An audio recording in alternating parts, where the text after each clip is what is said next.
യുനെസ്കോയുടെ ലോക പൈതൃകങ്ങളുടെ പട്ടികയിൽ ഇടം പിടിച്ച, ലോകത്തിലെ 7 മഹാത്ഭുതങ്ങളുടെ പട്ടികയിൽ ഇടം നേടിയ താജ്മഹലും ഈ രാജ്യത്തിന് സമർപ്പിച്ചത് ഷാജഹാൻ ചക്രവർത്തിയായിരുന്നല്ലോ.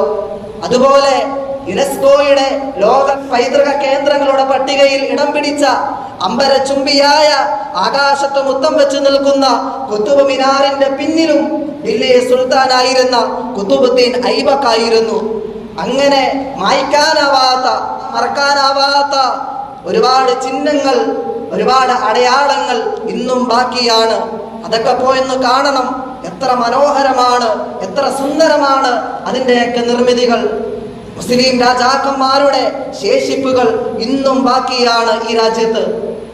അറബി വാചകങ്ങൾ കൊത്തിവെക്കപ്പെട്ട കുത്തുബ് മിനാറും താജ്മഹലും ചെങ്കോട്ടയും ചാർമിനാറും ആഗ്ര കോട്ടയും മുഗൾ ഗാർഡനും അങ്ങനെ എത്രയെത്ര അഭിമാന സ്തംഭങ്ങളാണ്.